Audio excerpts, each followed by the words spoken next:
Good evening, and welcome to another remarkable version of Diatribes from the Voice of Doom. Now here's your reminiscent and remedial host, Voice of Doom.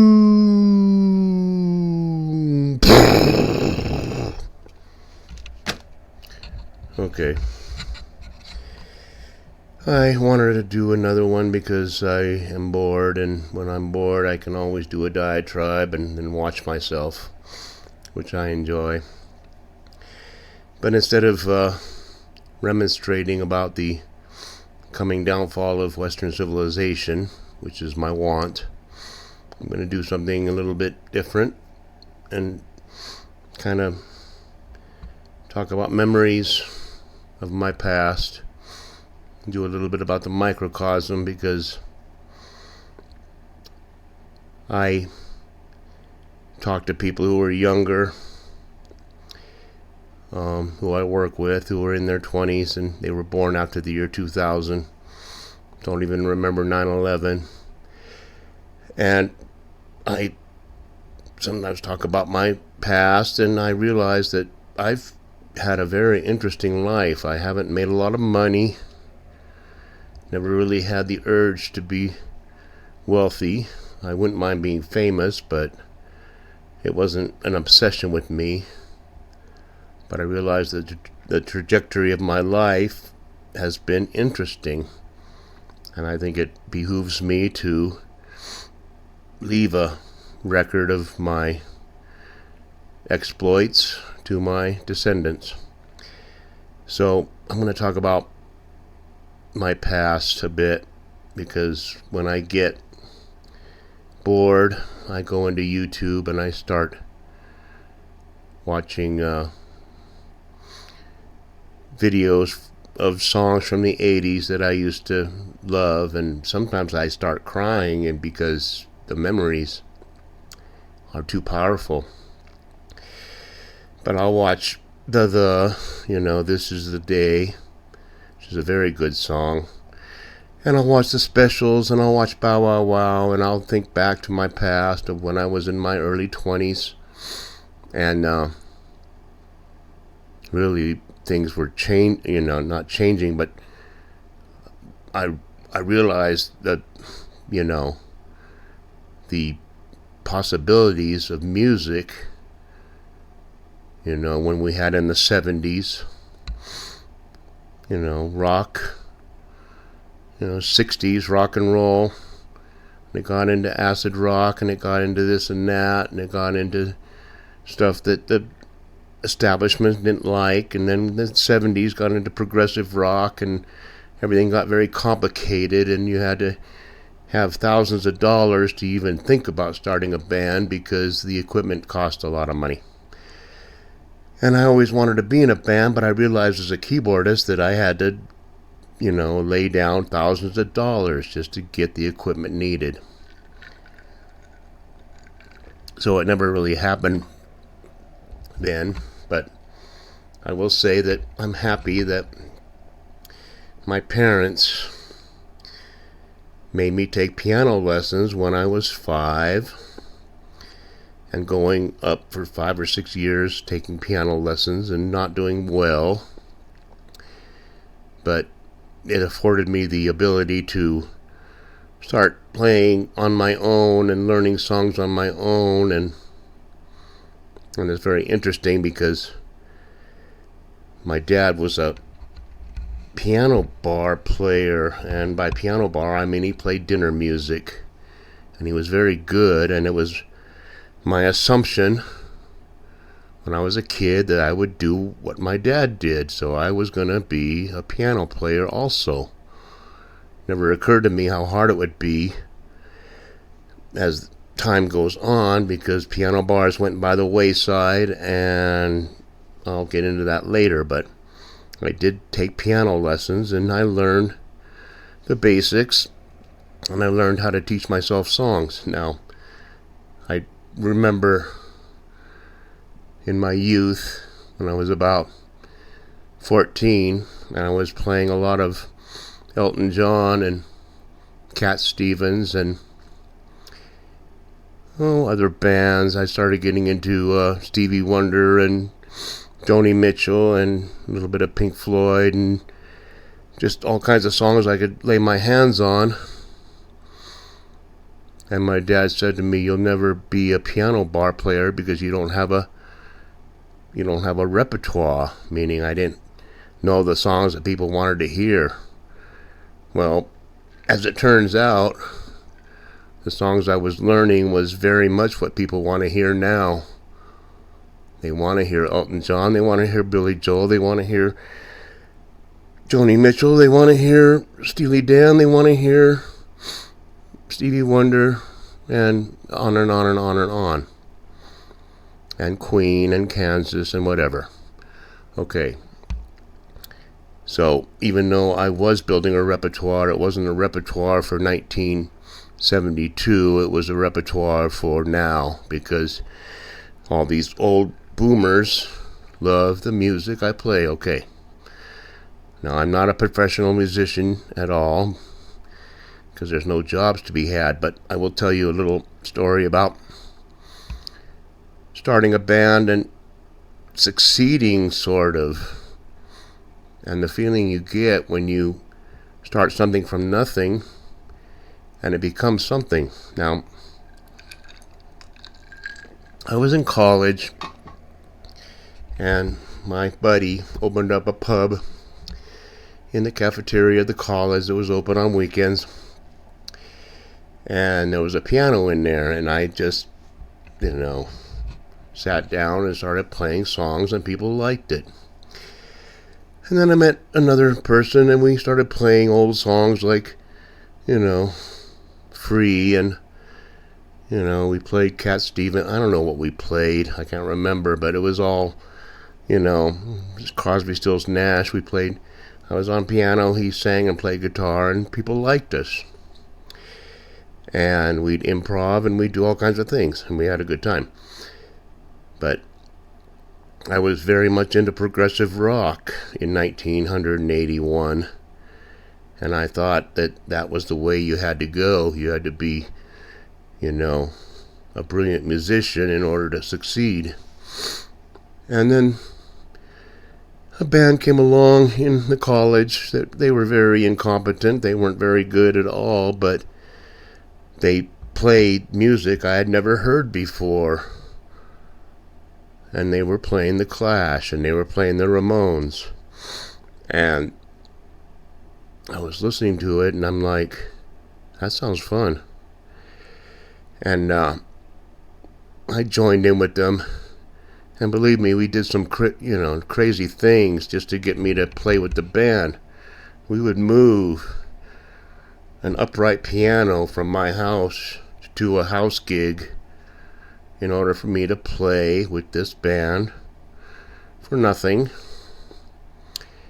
And we were playing originals that they wrote, which were all right, but not that good. And then they played The Clash and Blondie and the Ramones, and I was going, this is different. This is rock, but it's got an edge to it, but it's not that hard. And that band broke up because people went their separate ways, which is the way it is in college. People come and go. And so I asked the guy I was playing with that played guitar and sang, and I said, let's take the remnants of this new wave band and start something up. And we did.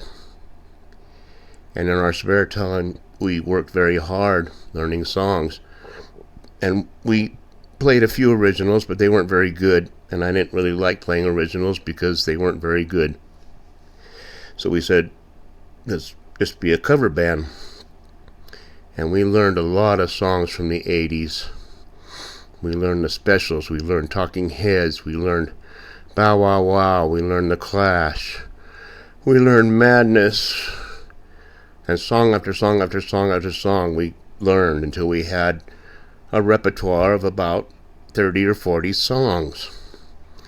And we played gigs around the college, and people looked at us like we were from outer space, because it was still 1981. And come early 1982, I believe it was, that MTV came on the air.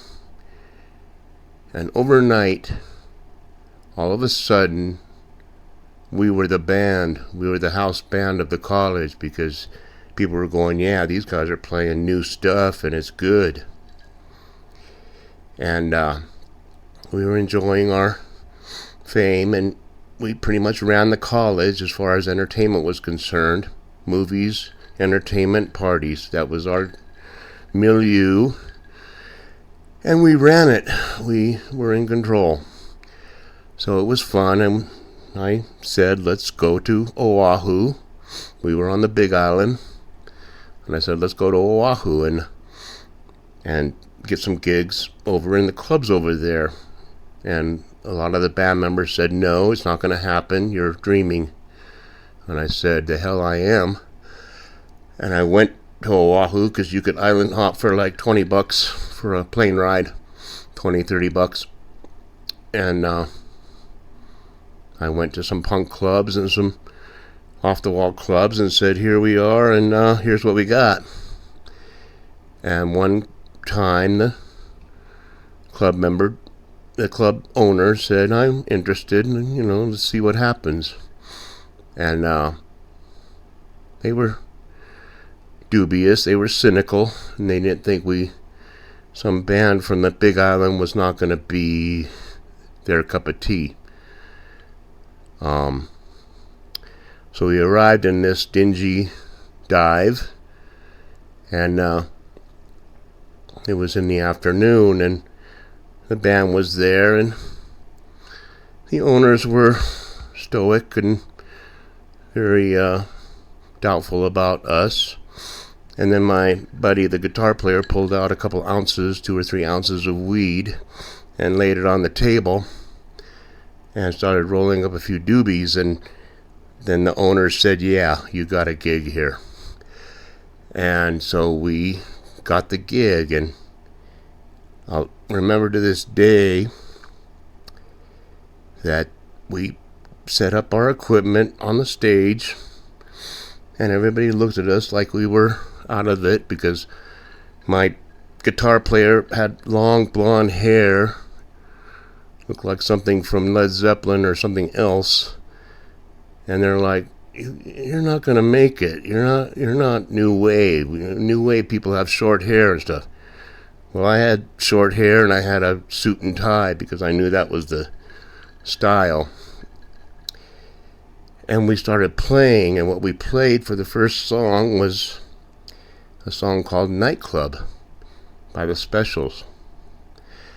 And it starts out very slow and bluesy, and I saw the audience looking at their drinks and talking and not paying any attention. And I didn't think much of it, because I'm used to people ignoring us. But then the song broke into a fast ska beat. And we had Nightclub down. We played it almost as good as the Specials could play it. And people looked up, and they stopped drinking. And they looked at us like, wow, these hicks from the Big Island are entertaining. And it struck me that, yeah, we found our home now. This was a dive, and it was a punk club, and all of a sudden the punks all come out to the dance floor in their kilts and their leather and their, earrings and whatever they wore, and started dancing and fighting, not fighting, but, a mosh pit started, and we're like, yeah, we're here. And we were playing Gang of Four, and we were throwing cheeseburgers at people and doing all kinds of antics and enjoying it. And the next year, we went back to college. We had to go back after the summer, and we went back, and then In 1983, we came back to Oahu in the summer, and we went to the biggest nightclub in the state. And we said, let's give us a chance. And we played there for the summer, 5 days a week. And we made $40 each a day. And we thought we were it, because that nightclub was packed. And they were loving every minute of what we were doing. And I felt like, yeah, if you put your mind to it, you can go from being a garage band, and if you persevere, you will get to the nightclub that is in the top 20 of the Billboard nightclubs in the United States. And we broke up at this end of the summer after that, because I graduated and we all went our separate ways, but it's a great memory. And most people don't have those kind of memories because they didn't take the time and trouble to learn how to play an instrument and then put 5 or 6 people together to learn 40 songs and more, and keep learning new songs and get more proficient and playing songs that were more sophisticated, and people loving it. And when we told the owner that we were all going back to college or we were breaking up, he said he was unhappy. He said, I finally found a band that really fits this place, and now you're breaking up. So that owner of that big nightclub was very dubious about hiring us. He didn't hire us in 1983 or 82. But in 83, he was begging us to stay. So that's the story of how you do it. And for people who are just starting out in life, pick up an instrument, practice, learn a lot of songs, get together with people, and practice as much as you can until you're tight, and make something happen. But that's just a little snippet of my life that I thought I'd share with you. It may not get a whole lot of likes, but I want to have that out there, because when I was listening to those songs from the 80s, it made me think about my past and how great it was, and the great feeling you get when you see hundreds of people watching you and enjoying what you're doing. So I'll leave it there, and maybe I'll do a few more like this as time allows, to tell you about the various adventures I've had in life, because they've been many, and none are really spectacular, but I've had an interesting life, and I don't regret a damn thing that I've done. So I'll leave it there. I hope you enjoyed listening to me talk about myself, and I will talk to you later. Bye.